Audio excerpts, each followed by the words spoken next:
So I don't have their bios memorized, I have to read them off. So I'm going to start with Jessica Goodhart. So Jessica is from Repower LA project. She's the project director at the LA Alliance for a New Economy, or LANE. And she's an advocacy, which is an advocacy organization that works to create good jobs, thriving communities, and a clean environment. Working with IBEW Local 18 and a coalition of community and environmental organizations, she led a campaign that prompted the LA Department of Water and Power to more than double its investment in energy efficiency programs, including those that serve poor and low-income customers and create good career path jobs. Before assuming leadership of the Repower LA project, Jessica served as the organization's research director, authoring numerous studies including evaluations of LA's living wage ordinance, analysis of city subsidy programs, and reports on local economic development and the LA economy. Before joining LANE in '97, she managed a US EPA-funded project that evaluated a non-toxic alternative to professional dry cleaning. And she also worked as a reporter in the early '90s, writing stories for the LA Times, and the LA Reader, and the Village View. She received her BA in History from Columbia College in 1989, and in 1985, an MA in Urban Planning from UCLA, where she helped to organize a union for teaching assistants and other academic student employees. So please join me in welcoming Jessica Goodhart. Next, I would like to introduce Dr. Seema Tuiari-Woodruff. Right? Woodruff. She is a neurobiologist who has served on the UCLA School of Medicine faculty since she joined the Department of Neurology in 2006. Dr. Tuiari-Woodruff earned her MS in Chemistry and Biochemistry and PhD in Physiology at Southern Illinois University in Carbondale. She was a postdoc fellow at UCLA School of Medicine, and her laboratory research is focused on understanding the molecular events involved in neurodegeneration and neuroprotection in demyelinating central nervous system. In addition, her lab is testing various compounds as therapeutic agents in mouse models of multiple sclerosis. Please join me in welcoming Dr. Seema.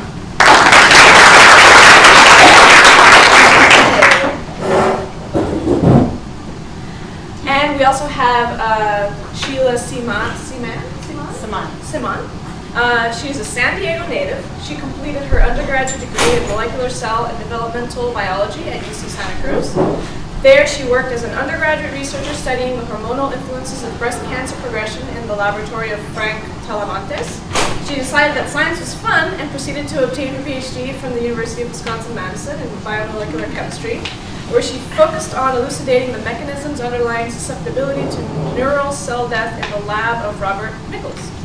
She decided she preferred the perfect weather of her hometown and moved back to San Diego for her postdoc, where she studies the epigenetic regulation of sex differences in the brain in the laboratory of Sasha Kaufman at UCSD.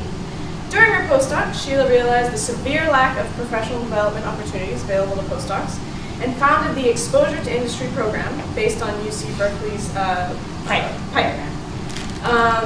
Through this program, she makes connections with industry professionals to invite them to roundtable discussions to inform UCSD postdocs about industry careers in an informal setting. Additionally, through the program, she arranges for postdocs to visit local companies. Postdocs can learn about the company's mission, types of position, and expectations. The companies, in turn, learn about UCSD postdocs and build community relations.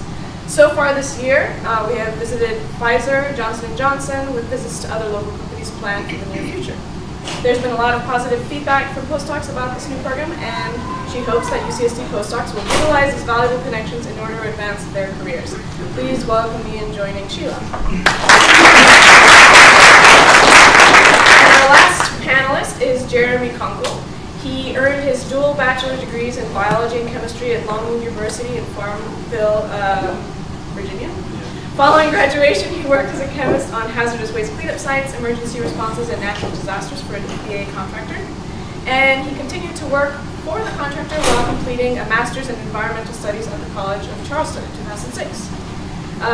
Jeremy completed his PhD in oceanography and coastal sciences at Louisiana State University in 2010, where he studied the fate and transport of emerging contaminants in wetland ecosystems. During the past 3 years, he has been a postdoc scholar at UCR, where he has continued to study emerging contaminants as well as legacy pesticides such as PCBs and DDT. He is currently and has been for the last 2 years applying for mostly faculty positions. Recently, he has been asked for 5 letters and has been interviewed once. Please welcome me, join me in welcoming Jeremy. So, are there any other things any of the panelists would like to say about their backgrounds? Anything that's missing from the bios? No? Okay. So, so they're all at different levels in their career paths. But I think it's relevant to begin with something pretty simple. And the first question I'd like to ask the panelists is, how did you prepare, or are you preparing for your next step in your career? Anyone, please join in. What's your first? I can say something on that. So I'm in the associate professor level, and to tell you the truth, as a postdoc or a graduate student, it never really ends if you get into academia. You're always preparing for the next step. So, for example, we have to keep writing grants. You have to come up with new ideas. That means you have to keep reading new papers. I mean, I am constantly studying and reading. So preparation is a lot of reading, a lot of meeting, a lot of contacting. So it doesn't matter where you go, you have to make contacts with people. So emails, calls, throwing out ideas really, really helps. And I just came back from a meeting and that's exactly what I did. So that's the way I prepare for the next step. So I'm obviously not as advanced, but I can speak for that. That's kind of what I've been doing, is just trying to put out feelers and talk with people and meetings, really getting outside of my comfort zone, really trying to be uncomfortable a lot of times as much as possible. Whether it's trying to figure out what new research you want to do or what project you want to look for. Like, if you are comfortable doing it, then it's probably not unique or new, and you probably aren't going to get funding for it or really have much interest outside of what you want to do. So one of the things I've really come to understand is just be uncomfortable with what you're doing and accept it and just keep going, push ahead, even if you fail. So for me, for many years, I was on the academic track and then had this epiphany one day, like 6 months ago, that I didn't want to do academia. So it's just been a really quick, like, coming up to speed with what's going to be required for me to go into industry. And prior to all of that, I had already started the industry programs, and talking to a lot of people made me realize that that's where I wanted to go. And kind of just to echo what everyone else is saying, I talk to a lot of people, I go to a lot of networking events. I just make sure everybody knows where I want to go, what I want to do, and yeah, and that's basically all I can do, really. Morning. So first of all, thank you so much for including me in this. I feel a little intimidated if I'm in a room of scientists, but you all seem like nice people, so. I said I mean, as you heard in the bio, I got my start sort of on the path that I now have taken, really as a campus organizer for the union for UAW, working with Mike Miller. And I was saying that actually my beat was South Campus, and so I was in the urban planning program and was one of the few urban planners who would venture down here and through the labyrinth. And actually, I don't know my way around anymore, but at that time I did. And so just to the, I somewhat made similarly to some of you, when I moved out to Los Angeles from the East Coast, I had a particular idea of what I wanted to do, and that was to be in journalism. And I was a freelance reporter for a number of years, and knew the LA Herald Examiner closed, I think, right when folded right when I got out here. And so the sort of print journalism, which is what I was really interested in, I could see it sort of coming apart, and it was unnerving. And so what happened, kind of what set me on my path in some ways was really wanting to do, some kind of, to really be sort of mission driven around, my city, the Los Angeles. I became really concerned. I was here for the 1992 riots and saw that there were a bunch of organizations around the city that were doing good work, mostly nonprofit, small nonprofit organizations. And so but I became really enchanted with the labor movement because of the ability to really organize and bring power to working folks. So your point, like, oh, that's great, but what does that have to do with me here in the sciences? And I guess I would just say that I do think connecting to really what motivates you is really important. I think some people think they want to do something, but find out later that what's really motivating them is something else. And then I think the other speaker said it, finding out. I think we all do better when we're challenged, when we make ourselves uncomfortable. And then I think the thing that I feel like kind of came to me a little later in life, a little too late, not too late, it's never too late, is that my background was research too, and my first jobs were research, so it's very much about the quality of the product and the work. But a lot of the world really works on the relationships that you build, and so I think sometimes it's called networking, which sounds so lacking in soul. I don't know. I feel like it's more like who are the people who could you see as a mentor, someone who could help you, what's the community you want to be part of, so think about it like that. It could be maybe a little less soul crushing. Sorry. So I think all of you have spoken about preparation and also being uncomfortable and whatnot. And I think everyone who's looking for a career wants to be really prepared. So it would be great if you guys could share your experiences on what unexpected hurdles you had to overcome, like things that you didn't expect that you weren't necessarily prepared for when you were transitioning from grad school to postdoc or postdoc to your next career step.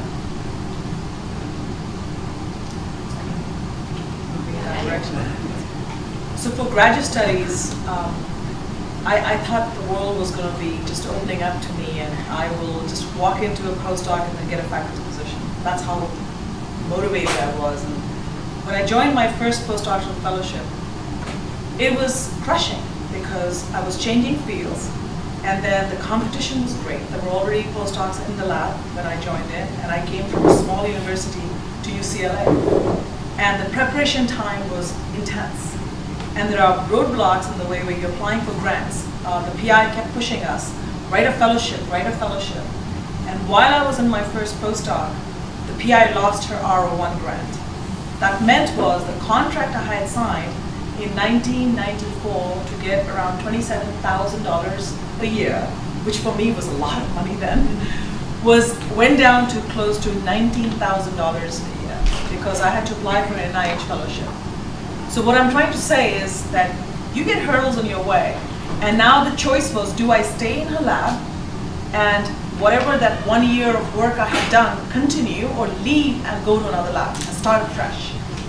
So the choice I had to make, and I decided to stay in her lab and bite the bullet, get less money, beg, borrow, and steal, and continue my research. But when I got to the third year of my postdoc, I realized I had no place to go. Because one thing was, the labs you join, the PIs have to be able to share their projects. Some PIs are very close-minded. They don't want you to take anything from them because it's a dog-eat-dog work. This is their project. So what I realized at that point was, for me to survive, I need to reestablish and reinvent myself. And do I have that capacity? The next step was to change labs completely, and I did. I went from a biophysics lab where I was doing ion channel work to neurobiology. I actually switched to myelin, MS, EAE, that is mouse models of MS. So for all the people here, my advice is put up feelers out to see the project you're doing or what you want to do as a professor or as a next postdoc. Is it valuable enough that somebody's going to pay attention to it? And I'm sorry to say, you might have a very nice, novel idea, but if nobody's going to buy it, you will not have a cent to do that research. So sort of what I tell people is, go the track where you might have some kind of influential people supporting you. Once you get there, then you take 1/3 of your time and 1/3 of your grant money and pursue the project you wanted to really pursue. And that's what I do in my lab. I swear, I have projects on the side where the NIH does not fund them, but I take the trickling money out and I run with them. And I have actually published papers which have not been funded, those projects, okay? So once you get to the point where you feel comfortable, and it took me a long time, my CV is fairly long. I have 2 masters. I have a master's in chemistry and a master's in microbiology. But eventually I came to neurobiology and I settled, this is what I want to do. And I was fortunate enough to get a job here. But that's all I wanted to say. Can I ask a question? Yes. Just while you're on the topic? Do you think it was like in any way a detriment to switch career path or career field so drastically? Because sometimes I feel that if you're not specific enough in your career path, that's a problem. If your skill set is too broad, that's also a problem. Yes. So how do you find the balance? So I was able to do something which is very rare. So I have a biophysics, electrophysiology background. When I moved to neurobiology and I moved to the disease side, what I noticed was that the way people were assessing disease was always looking at, I call that phenomenology. They'll run gels and look at a protein is going up and a protein is going down. And then they'll do some immunohistochemistry and look at pretty pictures to say, oh, this protein went up, this protein went down. But there were no functional outcomes of it. So for example, if you're dealing with a disease like multiple sclerosis, in MS, you have nerve conduction slows down because the myelin degenerates. So the message from the brain is not able to get to places. So what I did was, for reestablishing myself in neurobiology, was I took my electrophysiology background and I devised a method of checking to see what the functional outcome was if you have less myelin or more myelin, meaning that the axons will conduct less if you have disease. And the axons will conduct more if you, I think I should say the other way around, if you have more disease and less disease. So we do a lot of electrophysiology experiments in my lab, and my lab is unique that way. I think that is what I did. So you're right about that. In the beginning, for the first 5 years, nobody even gave me a little piece of scrap in the myelin field. I would walk in and they would look at me, it's like, who are you? And so I would try to introduce myself. What I did was I was very aggressive in giving talks. I would go and tell people, you know what, I can come and give a talk to you, to your lab or to your office or to your department or whatever. So like you said, networking, it sounds very cold, but it doesn't have to be. Because once you do that, once you form a network, you impress somebody, they will talk to you back. So if you have an idea which you think might be helpful to a particular department or a particular university, throw it out there. Other unknown hurdles that maybe the other panelists? Yeah, one of the things that when I was starting my postdoc, I didn't really think about was this big transition in my life. I knew it was going to be a struggle going to a new lab and slightly changing what I did and learning new techniques and interacting in a new lab environment. But it took me like 6 months to really get going because I was kind of intimidated and projects took longer to get going for various reasons out of my control. So I think it's important that when you do have a transition is that you recognize that there's going to be a lot of bumps and that you try to fight through those as fast as possible and hit the ground running as quick as you can. And try to, like she said, reestablish and reinvent yourself when you have this transition to make sure you pick up new skills. You're not just learning or redoing the same stuff you did at your last job. Like, try to expand your horizons and look to what other possibilities are out there beyond what you've been doing. Can I ask you a practical question? So, where do you get 5 letters of reference from? I mean, who are these people? Because I mean, well, usually you have your postdoc advisor, your PhD advisor, and maybe these are they usually ask for 3, but that's 5 different positions recently have asked for letters finally. So I thought they were asked finally for 5 starting to get, like, after 2 years of applying, I just counted like 50 applications. I finally have gotten 5 places to ask for letters and a couple people interested in interviews. So it takes a long time. That's one of the other hurdles. So, you think, oh, a couple of years, I'll be here and I'm out, but you don't move up as fast as you would like, I guess. Can I add just one thing regarding letters? So when you're a postdoc in your lab, your PI might ask you if you would like to take an undergraduate student or ask to take an undergraduate student. What that happens is that person you become the mentor of that person. And when you need letters, I am not kidding, for job letters. It's good to get letters from your PI, from the people who are around you or your collaborator, but I can tell you, if an undergraduate student or any graduate student turns around and says, this person was the best mentor I have had, this person actually helped me more with my research than my PI. They will write that if you do help them out. That means a lot. I am not kidding you. When you see something like that written down, your category goes up among all the applicants. So make sure you do that in the lab. I know people say, I don't have time, I don't want to take undergraduates. But mentoring will really get you places.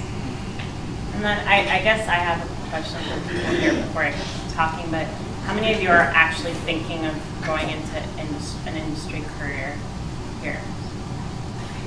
Yeah, so a point about the undergrad mentoring, so just to kind of hop off of that, it's really funny, when I first decided, okay, I want to go industry now, and it's like, I realized, oh my gosh, I chose the wrong lab for a postdoc for industry. All these skills, they all want me to know how to do flow cytometry, and they want me to know how to do, they want me to be a virologist and an immunologist, basically. That's all the jobs that were open, and a lot of them were still. And I thought, okay, what do I do? Where do I start? And it's really funny because my old undergrad had gotten a job at a local biotech company, and I asked him, okay, so is your boss pretty cool? And he said, yeah, she's great. I told her all about you, actually, and I said, oh, really? That's really nice, thanks. And I said, well, do you think she'd want to come in and talk to postdocs at UCSD about industry careers and her trajectory, what happened with her job? And she said, yeah. And then later on, recently, she asked me to apply to a job to the company that, you know what I mean? So it all kind of, I think the key, what I've kind of learned, is not just networking in a sense of like, go out there and talk to random people and introduce yourselves, but also making an impression on the people that you work with. It really comes down to, at a company, they're not going to look at all of these job applications in the computer system. If one of their current employees says, here, this is this person's resume, I highly recommend them, they're going to throw out all the other resumes and they're going to look at yours. And this person, whatever, I used to work with them. That was like the key thing that I've been hearing from everybody is, the network, besides just networking and talking, making good impression, making sure that everything you do is on target and, be a good person to work with. And that's kind of what I've been learning along the way, I think, is important.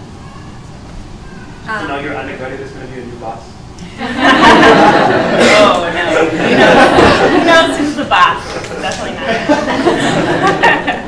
But it's nice because she said, oh, wow, you've really trained Eric well. He's so good at time management. And I started laughing because, really, that's funny. He used to run his gels in water instead of buffer. But I didn't tell her that, but that's cool, great. I guess I have a question. Are there folks in here who are thinking about working in advocacy or government? Okay. So that's an interesting transition, right? And I think one of the things is that the organization that I work for is a nonprofit, and I've been there a long time, and I've done a fair amount of hiring too, and looking for resumes. And oftentimes we'll have people come in who the researcher I hired most recently was an anthropology PhD. I mean, then she'd done other work and she'd had somewhat of a career, and she decided to make a transition to do advocacy. And so when I'm looking at those resumes, I mean, your activism in the union is huge, and I think you really want to play that up because it shows a lot of different things to the employer. I mean, one of the things is that, yes, you've got the solid science background and technical expertise, and that's impressive. But you also have, show the mission potentially of the employer that and then you're able to talk to people and persuade people and be a leader and all those things that are really, really important in the private sector and also in the nonprofit sector. And so I would definitely, you're going to want to have a different kind of resume, obviously, right, than to do than what you're doing in the sciences. And the other thing is that you can, what you want to have as well is a narrative about your story about yourself. I always say that when you go for a job interview, what you want to do is tell the story of yourself and how your whole life led up to this interview. You know what I mean? You may not feel that way, but you want that story. So they're, oh my God, So if you started out, in a lab studying, one thing, and you want to, go and work internationally with, on issues of public health or something like that. You just tell that. I mean, that story probably exists, But and as you create that narrative, compelling narrative, then that makes sense to the employer. And so you just want to think about that. Okay, so I was going to ask a question about what kind of tools you all use to further your career, especially as a postdoc. What tools did you take advantage of? And so I've heard already, creating a narrative, networking, and reinventing yourself. These are all things that you've all used to some extent to take the next step. Are there any other tools? And maybe even talk a little bit about, we have the social media available to us. We have LinkedIn, we have Facebook, we have all these things that we're using more nowadays. But I've also heard a little bit that, taking the more personal side is actually advantageous and that all that other stuff could get drowned out. So can you talk about, talk to this a little bit? Yeah, so what I've been doing is using LinkedIn a lot, not just to add people that I've recently met, but I was telling some other postdocs that I use it to, so if I'm applying for a job to a company and I don't know anyone at that company, I will look at my network and I'll see, oh, okay, my friend Sarah actually knows somebody at Celgene. And basically, I mean, the main thing with industry is you need somebody to look at your resume. So if my friend's friend can hand the hiring manager a resume, it's going to be a million times better than just cold applying online, which, by the way, the stat on that is only 15% of cold applying, meaning not knowing anyone at the company or whatever. Those jobs, those applicants are the only, 15% get looked at, not necessarily even invited for an interview or whatever. So it's really low, and so you have to think of ways to increase your odds. And so one of the ways I do that now is via LinkedIn, looking at who my friend knows, or realizing, oh my gosh, my friend from grad school is actually working at Illumina now or whatever, and maybe I should contact them and tell them I'm looking for a job. And you literally just have to, it's hard to get over it, but I mean, I don't like saying I need help. And that's kind of what you have to do. I need to find a job, I need help, can you help me? You just have to kind of get over it. So I use LinkedIn for that.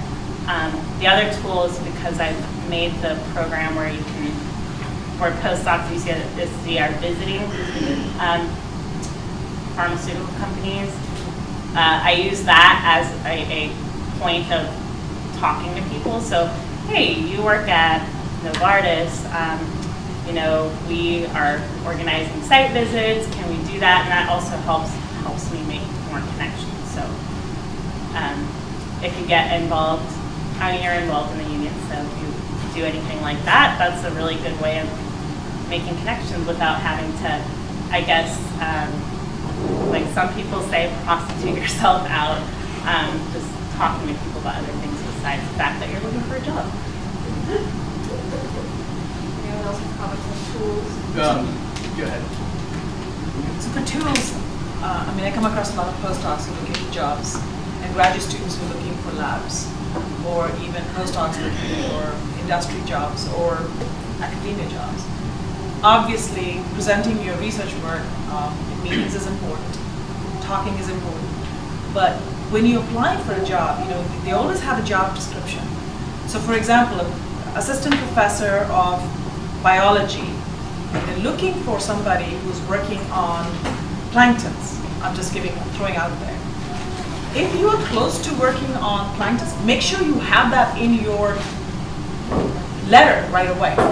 A lot of the times what they do is they will screen the letters, just going through who is actually directly related to that.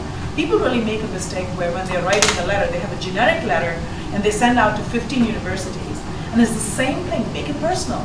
Put something in there. That's one thing.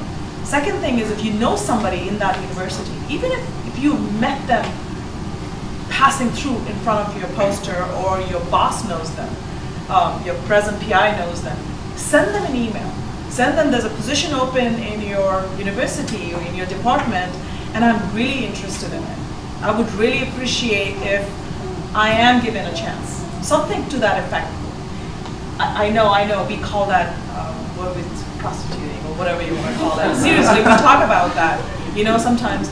But if you don't do that, somebody else is going to do that and do it better than you, and they're going to be getting the interview and not you, even though you might have the best resume. One of the things which I really appreciate from graduate students and postdocs is, so for example, your PI knows 5 other PIs and you guys are working on the same genetic, epigenetics project. You got a nice paper. You got a really nice paper. It doesn't have to be in Cell or Science, but you got a good paper. What I would do is take that PDF file and mail it off to these 5 people. Just mail them off. I got a really nice publication. And I just wanted to let you know you might be interested. So do that. Keep that line open. And even if they get an email from me and there's a PDF attached, it's free.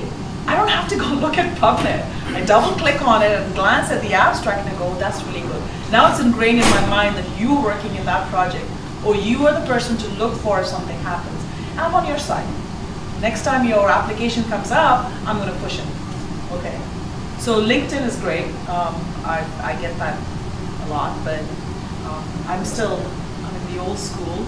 I still like that personal touch when people email me. Have people heard of informational interviews before, or of information interviews? No? Okay. So that's also a good tool.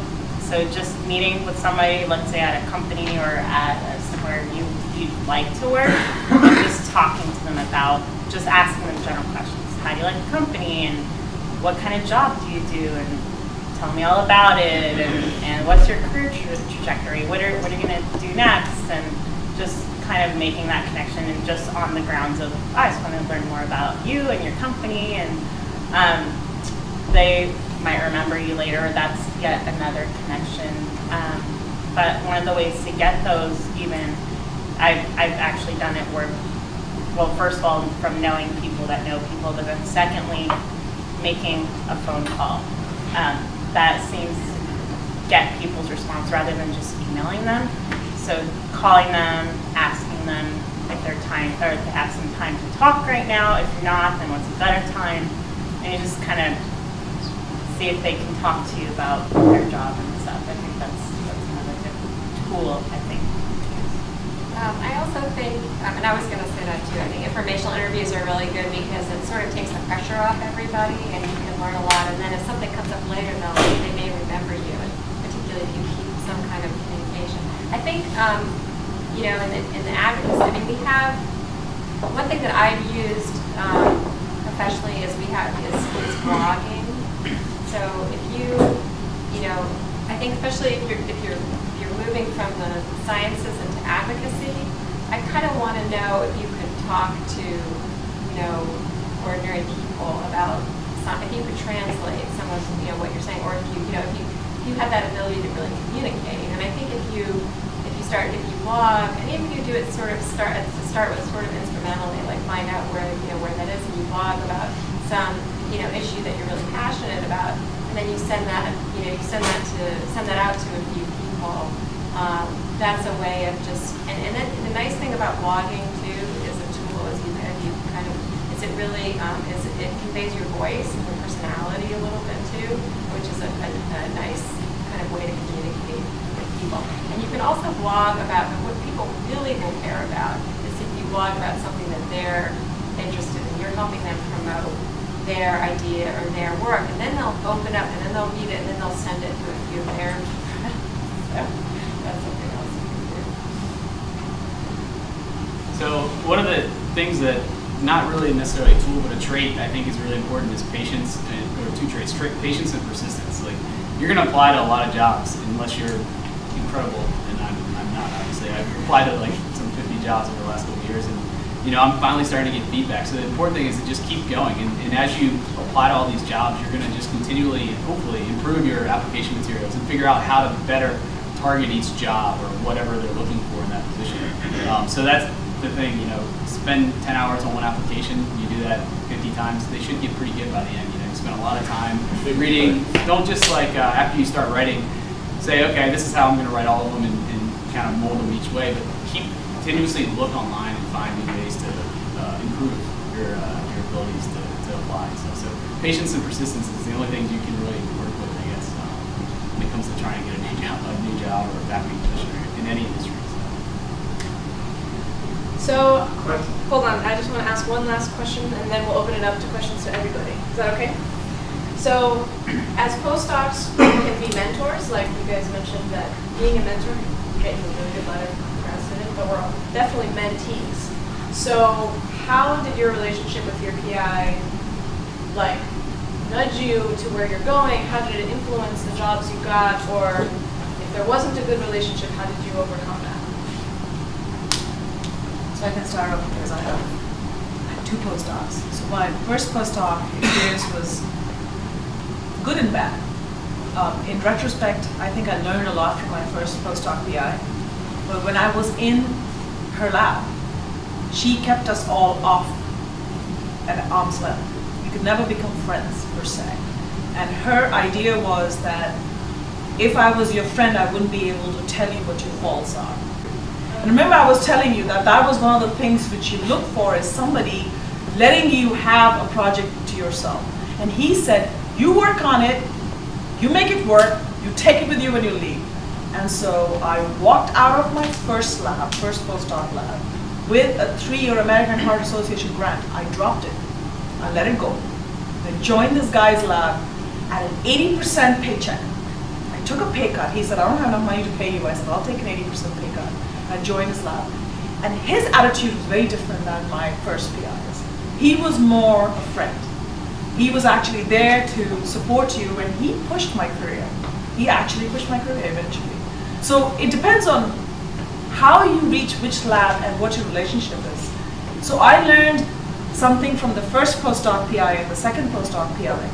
What I learned from the first one was the tenacity. She was tenacious. She would make sure that you are on your project and you finish it. Doesn't matter you come at 2 in the morning or you take the whole day off and you come at 8 at night and work all night long. She did not care. For her, every week she would sit with you, the weekly lab meeting, and she wanted results. That was okay, whole aim. So I learned that, and I implement that in my lab where I tell people, if you need to go to a dentist, go for it. But you need to finish this experiment. You promised me it's going to be done next Monday. Try to finish it. But the second postdoc was a friend who actually was involved in everyday life, and it really helped me. It helped me who I am today. Was that the question?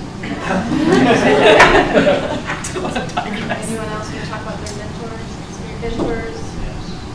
So my PI is kind of in the middle. He sees the world his way and tends to say, is trying to push me in ways that he would prefer me to go, whereas I have to always, not aggressively, but push back and say, well, this is kind of what I want to do or why I want to do something different. And so I have to constantly, make him aware of what I really want, but in a way that's not offensive, that puts up boundaries between us or barriers between us. So it's important that he knows what I'm doing or what I want to do with my life and how it varies from his ideal of what people that in our position do. So I think that's really important, is to make sure that you don't hurt that relationship, but you're honest with him or her about what you want to do with with your life? Yeah, so with me, I was writing the K99 ROO grant, and that's when I had my epiphany that I didn't want to do this anymore. And it was really hard to kind of admit it to myself. And I was sitting with my PI one day, and we were talking about all these experiments I came up with for the K99, and they were good. And he like looks at me, and he's like, Sheila, you don't want to write this grant, do you? I said, no, I don't. And he's like, why are you writing it? And I said, because I want to make you happy. No, I said basically like, I don't want to piss you off. So basically he said, don't write the grant. I can see you don't want to. So it was literally him realizing like, this is not what she wants to do. She's doing it just to, continue on, or because she's not sure what she wants to do or whatever. Her heart's in it, and he's the one who kind of was like, you need to make a decision. And so, luckily for me, I have a really good relationship with him. I'm his first postdoc. He's pretty young. He's only like 7 years older than me.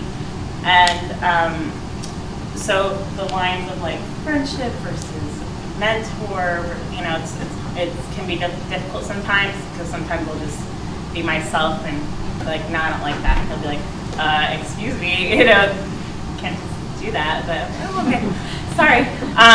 But basically, I think he's been really helpful in that, but then also my department that I work in, they're very okay with the idea of not everyone has to go into academia.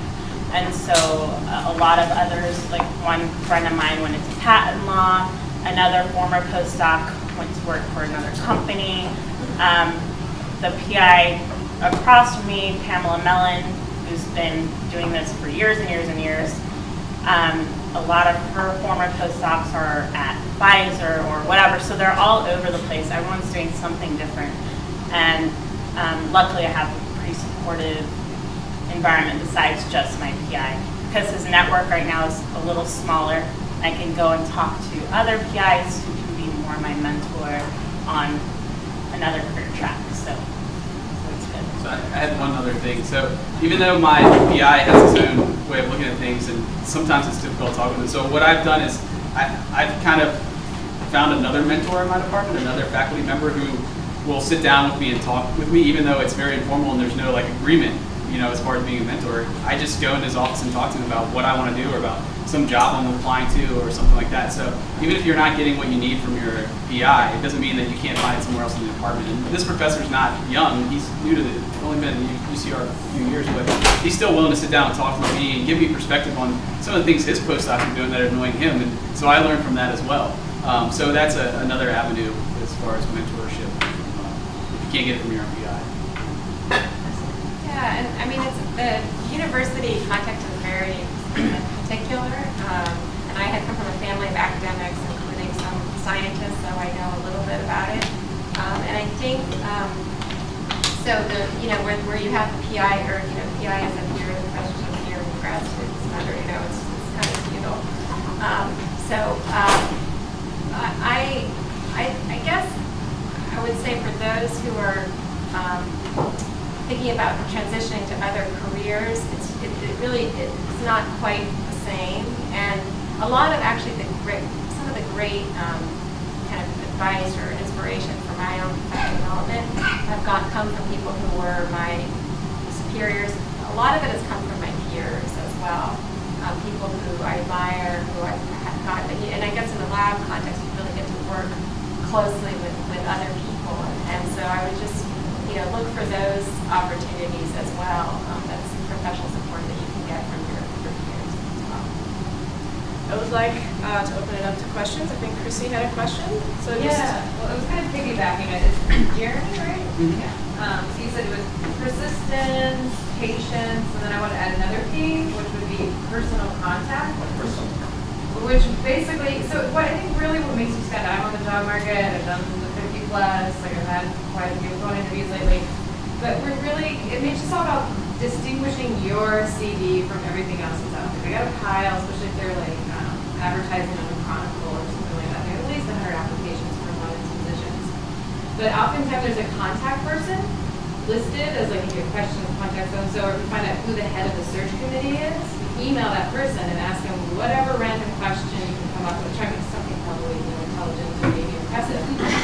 But what's key is just you have that connection and they know they've seen your name, they know maybe you're interested, and it's just more exposure of your name to the people who are reviewing your file. And I know that has been pretty essential for me. Can I actually add to this? Because this is also true for grant writing. I mean, there's no harm done in calling like the grant officer or whatever contact person and saying, look, I have this idea about a grant.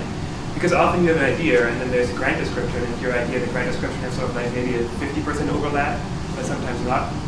And so to figure out whether it's even worthwhile spending a month or so writing the grant, sometimes I'll just call them and say, look, does it make sense to you? Yeah, exactly. And they usually are pretty straightforward and say, don't bother. Yeah. Because we already have someone else in mind. Yeah. Now in my case, I've applied, and then I contact them like, should I apply? Do you think I fit? But I've already got it in. But I just want to make sure that, that's sticking out to something. Any more questions for our panelists? Jeremy, I wanted to ask you the second point you brought up about reaching out to a secondary advisor, if you will. Is that a random event, or were you actively searching for something? So I was working on a project, and he was one of the other PIs on that project, and so it kind of just formed from that. You know, we would sit down and talk about that project, and then it started going into other avenues, and we would just discuss career. Like he's been at 3 or 4 different universities, not necessarily because he couldn't fit in any of them, but because of certain issues that happened. So he has all these perspectives on, and he started off in like working at a state agency, and then went back to academia. So he has all these unique perspectives on stuff that I could potentially do that, like go work at a state agency and then go to academia. So he's helped a lot with that, and it just kind of brewed out of just sitting down and talking about the project we were working on. And how much initiative is that on your part to keep that kind of partnership going? Well, we're in the middle of writing the 2 papers now, so it's kind of just fluid with that. And then he's also, he was the one that told me that at UCR you can actually teach your summer school class. You just sign up and say, I want to teach it. And so he was the one that finally got that idea sorted out so I can finally teach a class. So, he's been a steady influence on my postdoc since I got there, because the project started pretty much the first day I got there. Can't remember. I think Ben was first. So, just the volume of job applications and whatnot that go out, it sounds like a very brutal workload in addition to the work that you already. Is there any way to be, particularly discerning about where you spend, obviously if you apply for everything, you will cover all of your bases, but that's not a reasonable thing. Is there some way to be, way to look for things so that you spend your time and your effort maximizing the likelihood that you get something out of it without, giving up all of your sleep? So when I was going up for a job, when I looked for a faculty position, what I did was I went online to see where I can really find some sites where they will give me good jobs. So there's like jobs.com, naturejob.com, these are specific areas. What I did very specifically, I wanted to be on the West Coast. So I clicked on the West Coast. So I filtered my job, what I was going to get really drastically. I mean, topics like neurobiology, neuroscience. Didn't want to go to Texas, so I definitely had Texas. I'm sorry. Mississippi, those are 2 states I just said, like, I don't care how much money they give me, I'm never going there. But it was really interesting. So when I got weekly emails, and I would scan through, and I had made it a point that I'm going to spend 2 hours a week. I had said I'm not going to spend more than that, because I have way too much to do. That 2 hours a week I'm going to work on my application, and I'm going to send some applications out. So I actually counted mine before I came here. I had sent out 62 applications. Out of the 62, I got 7 interviews, and out of the 7 interviews, I got 3 job offers, which was not bad. I was devastated when I wasn't getting any job interviews. The first year and a half, not even any feedback. Maybe 6 months later, I got an email saying, Sorry. And the interesting thing was all the job interviews I got, they were related somehow. Somebody knew my first PI or the second PI. So talk about networking. They knew them, and so they said, okay, this person's going to be good. And they invited. There was only one place where they didn't know either of my PIs. But my job topic, my research topic, matched their research topic completely. So that's why they invited. Yes? If you end up with a postdoc PI who's just like not really supporting you in like, getting you positions because, I asked him I was asking him for a friend who's been basically stuck in the situation. And he basically has been applying for a faculty position for a year and a half. Recently got 2 interviews. One of them was because somebody in the search committee basically he could use another friend, and the other interview came about as he basically harassed or going at his postdoc advisor and just begging him to make basically because he knew somebody at the university to just introduce him. So if you're stuck in that position, do you suggest you just keep at it, keep applying until you come up with, you get some kind of offer or interview that leads to an offer, or just try to look for another postdoc position so you can, with an appropriate advisor who would help you out or to be supportive, Right. So the decision has to be yours, and you can do a lot of research around. I mean, my first postdoc, I knew I'm going to hit the wall. First of all, I couldn't compete with my PI or her researcher friends. The group which I was, the research I was working with, the PIs who had control of that research work were really high up there. I mean, they were really, really smart and intelligent, and there was no way in hell with my little knowledge and papers I was going to compete with them for grants or for positions, because these positions were taken per se. So I had to reinvent myself, right? And the support. No time did I feel that my first PI was willing to sit down with me and say, this project would be a good project for you to take with. And when that happens, when people become that this is my project, you can't take anything, I can't write letters or job applications saying this is what I'm going to be doing in your lab, because the first reference they get is from my PI. So you need to be very upfront with what you're doing. And it's one of the hardest decisions you're going to make. But if you're going to be stuck there, and pretty soon you're going to be out of a job because the PI is going to kick you out. They don't keep postdocs forever. And I was just talking to somebody, I don't know how many of you are in a position right now, but the first 5 years of postdoc, you get a certain pay scale. And I think in the UC system, when you pass your 5 years, your position changes to being assistant researcher, which is actually a research assistant professor position. And the pay scale goes up. You're like a mini faculty. And a lot of PIs, if they have a huge number of grants, they'll be willing to keep you, or if you're very valuable. You get to the 4 or 5 year position, they start giving you the feelers. It's time for you to leave, or time for you to write your own R01, so you have funding. So don't wait too long. You on your second to third year, know where you are. Absolutely. I mean, hopefully you're in that position, but if you have friends, don't let them stay till 3 years and decide, oh, now I'm going to start applying for jobs, and maybe this is not the right lab, I need to find a second postdoc position. Okay? Does that answer your question? Sorry, we had a question. So the question I had was actually, Jeremy talked about teaching experience, and I was wondering what you guys would say to the value of teaching experience, because I think a lot of postdocs are mostly research focused and have obviously research academic careers or industrial research careers in mind, but there's also a field of teaching professorship. So, and also the question is, if you apply to a school like UCLA for a research professorship, does it matter at all if you have any research, any teaching experience, or is it basically nice if you do, but they don't really care? No, they care teaching experience. The teaching is very important. And so how do you get it?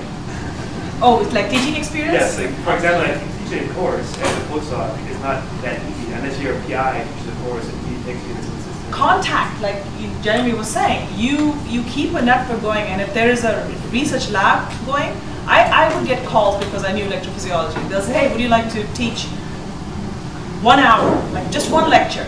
You always say yes. Your PI might say, oh, you're going to waste your time, but go ahead and prepare that 1 hour lecture and get it.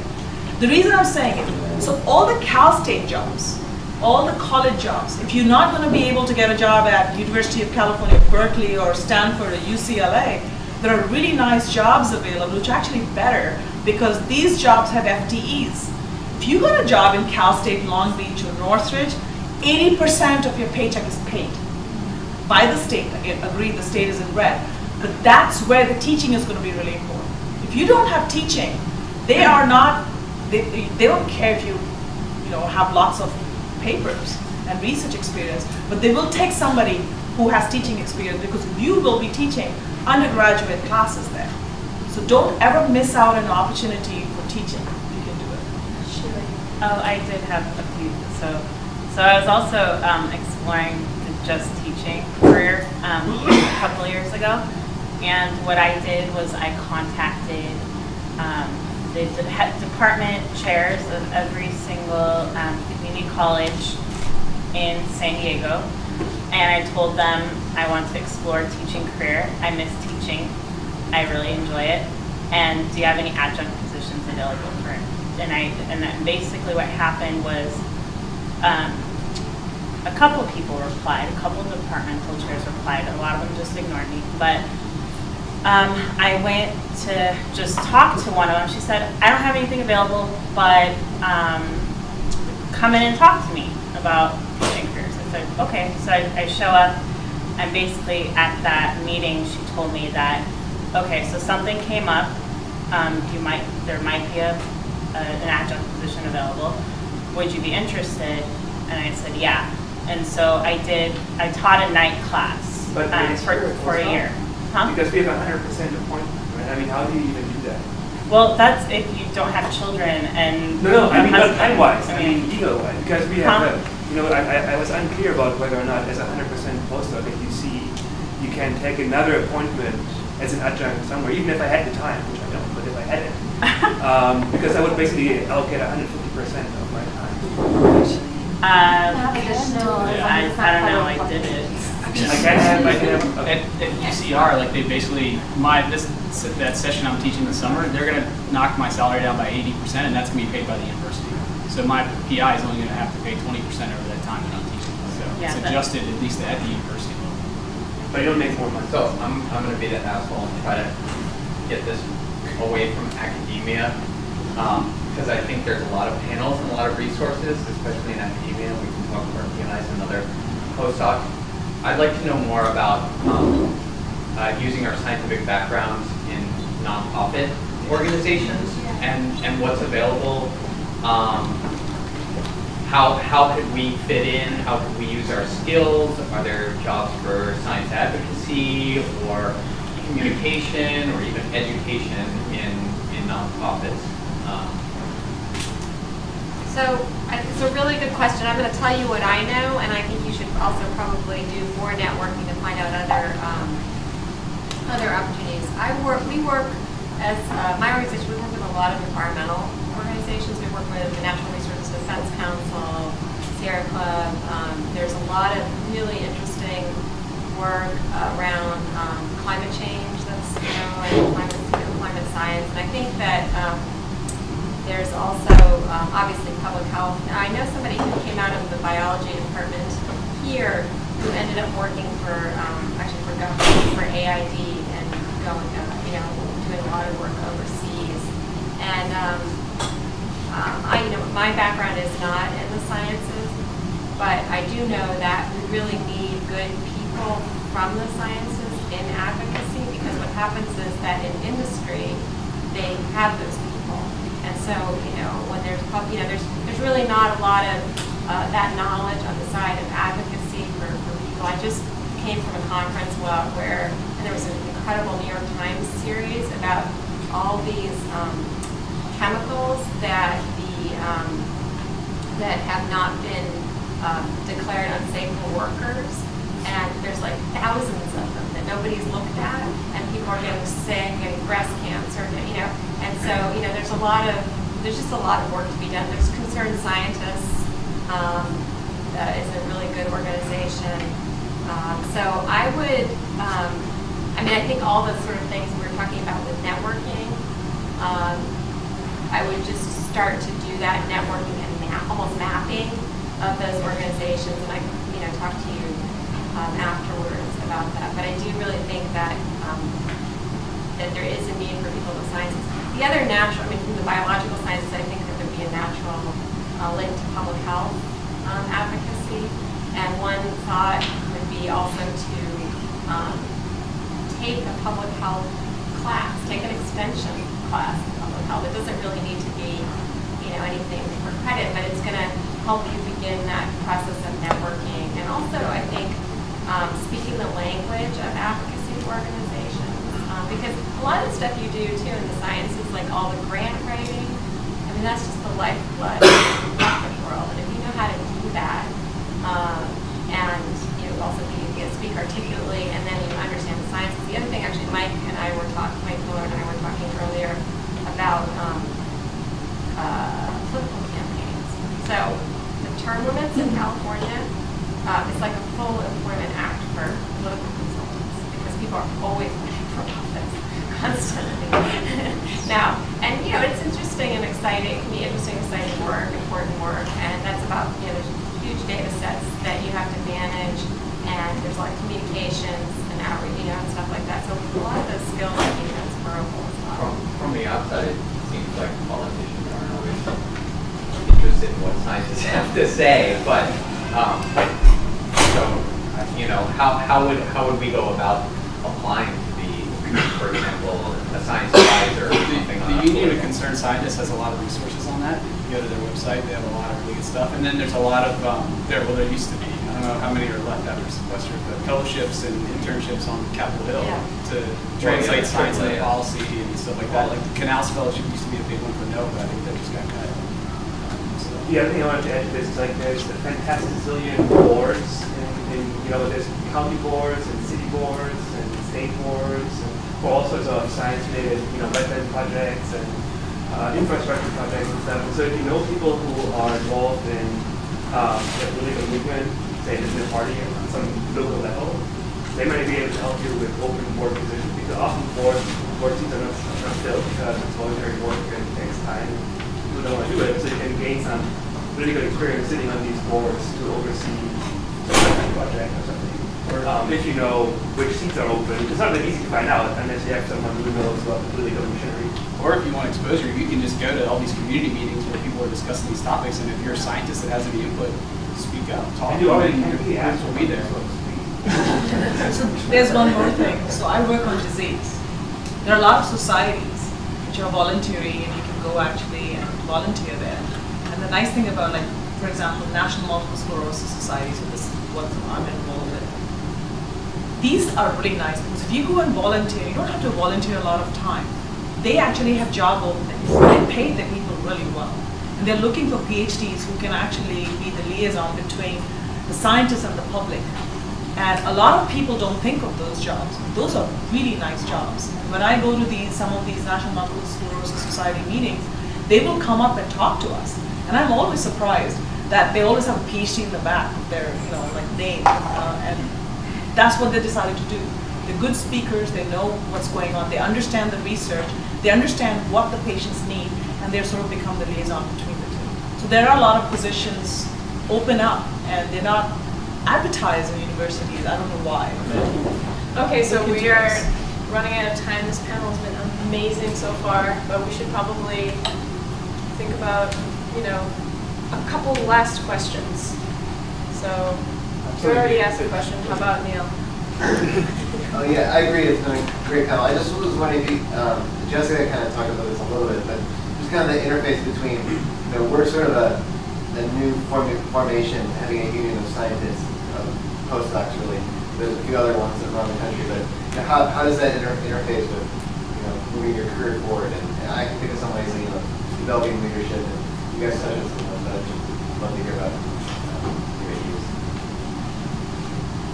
Yeah, I mean, I think that for me, you know, I mean, I think if you put on your resume all, you know, your lab experience and so on, you know, that's going to be really helpful in getting obviously written. That's what you're preparing for. But if you're going to go into advocacy, if you're able to talk about the work that you've done as an organizer, as, you know, sort of this cutting edge work. I guess you're saying this is like the first postdoc union, which is pretty great, and advocating on behalf of work, and then this any solidarity work that you guys have done with other unions. It's just a whole other aspect of a kind of a roundedness that that's going to, I think, open doors for you. And also the union, you're going to find that a lot of that, you know, there are partnerships, and we can talk afterwards with other environmental organizations that know about the labor. LA has a labor movement that's actually known nationally, you know, so the work that's happened here is really, really well respected. So I think it, you know, can potentially open some doors. So how about one last question from someone who hasn't asked a question yet, someone we haven't heard from? I guess maybe I asked something earlier, but not from the panel yet. So I was going to ask you actually, how did you go about to start this new organization? Did you just go to the university and say, I want to start this organization and this is what I wanted to do? Or did you just go to industry and say, hey, I want to create this liaison between? How on earth did you do that? Did you have any money to start with? Or did you just have the idea and who did you go talk to start an organization like this? Did you start a bank account and then say like this is an organization? Could you repeat the question? We couldn't hear it totally. Oh, sorry. I can repeat it for you. So she was asking me how I started my program where we do site visits to local companies and how I started it. So essentially what I did was, so I was involved in the Postdoc Association. So I proposed the idea to my colleagues on the board of the Postdoc Association, and they said, oh, cool, that's a really good idea. And then, so basically what I did was, so Berkeley has a similar program, and I talked to the guys at Berkeley. I just found them on LinkedIn, and I talked to them about how they did it. And so they gave me some ideas, and basically it just comes down to connecting with different companies and literally asking them to do it and telling them why it's a really good idea. So then I found out, like through my interactions with the Berkeley guys, that Scripps in San Diego had kind of a similar program. And so I contacted them and I asked them, how many company visits have you guys done? And so we're talking like, we're taking 40 postdocs to a company. They're talking to us about the company, about their career tracks. So it's really interesting because you see their highs and their lows. They feed us lunch. They give us networking sessions. They literally do everything. And they even give you gifts at the end. So, I mean, it's good. So basically, I talked to the Scripps guys. I said, who do you talk to at these companies? So they gave me one contact at Pfizer, so that was our first one. And essentially what it came down to, and then we found, me and my colleague Milos, we basically go to all these networking events in San Diego. Any biotech networking event, we try to go there. And we talk to people at the company, and we try to identify those that seem like they would actually be a really good advocate. So you have to, basically we have to find people that are not brand new scientists, somebody who's maybe been at the company for, let's say, 4 or 5 years, who has a little bit of say, and essentially make them the advocate. And then basically they run the show after that. I mean, once they get an okay, then they have to get all the speakers and they have to get the food catered. They do everything at that point, but we're just meeting with different companies and asking them to do it. And some companies that we met with will say, yeah, that's such a cool idea, we don't hear from them for a year. Or we'll bug them, obviously. But they'll say, oh yeah, you know, don't worry, we're still thinking of doing it. Our quarterly budget, you know, projections are coming, and so talk to us in March. And I mean, it's hard. It's very hard to get people to agree to do this. I've also talked to smaller companies and asked them, can you take maybe 10 postdocs? And there are smaller companies that are also interested in doing something like that. So essentially, it's going out, asking people. I made like a pamphlet, and I like hand it to them, and hand it out at these networking events. I mean, it's just very like, just get out there and do it. And that's how it happens. So. Okay, we're definitely out of time. I would like to give the panelists an opportunity to each of them give us like a brief last gem of wisdom, and then we'll thank them, and maybe we can take a few minutes. If any of you want to maybe exchange information with any of them, we'll take a few little minutes of mingling after that, and then we'll move on to our next agenda item. So, you guys have any last bit of wisdom to share with us? I have one last thing to say. So I had a postdoc in my lab who decided he did not want to go into academia. And he asked my advice, and I said, you can do whatever you want to do with your life, you know it. He's really smart. He went into industry. And I helped him. I had some contacts, called him up. He's working for Serrano. He makes 25% more salary than me. He started off more than me. But there is hope. I mean, you just have to know what you want to do. That's basically what I have to say. Ditto. And then I just want also, in the spirit of networking, particularly those of you who are interested in advocacy, I encourage you to like Lane on your Facebook, LAANE, and to also know that we have events. We have a membership program that's very affordable. I think it's like $60 a year or something like that, and they're happy hours, and you can sort of connect to sort of other progressives within Los Angeles. We have our annual women's lunch that's coming up on May 10th. That should be really inspiring. We're honoring Alice Goff from AFSCME, Joyce Appleby from UCLA historian, and a writer, Lisa C. And that's, I think, that UAW is buying a couple of tickets. So, yeah. Yes, we are. So anyway, and we have a dinner, which is kind of more a pricey affair. But anyway, so yeah, come visit us and stay in touch, please. And even if you're going on into academia or industry, please stay. This is just a little trick I realized that helped me. Basically, if you're thinking of going into industry, what really works is actually talking and being nice to the sales reps that come through your lab. My very, very first industry interview came from talking to the sales rep, telling her what I was thinking, and she said, oh, okay. She literally emailed the HR lady, and then I got like phone interviews, in-person interview. I mean, I went all the way through, because they didn't choose me, obviously, but it was between me and another guy, and it was within a month of deciding I need to look for a job. So sales reps, really good resource, and besides that, they also have a really good pulse on what's going on at other companies. So they'll tell you, oh, this company is starting to ramp up their hiring, you should look into them. This company just bought a brand new building. They are going to be looking for this. They are going to be using this technology, blah, blah, blah. They know everything. So sales reps, that's my wisdom.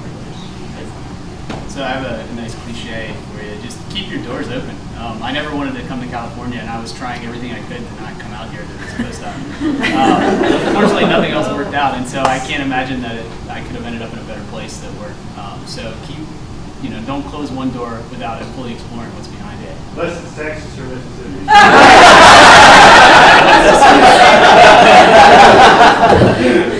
All right, let's thank our panelists. They've been amazing.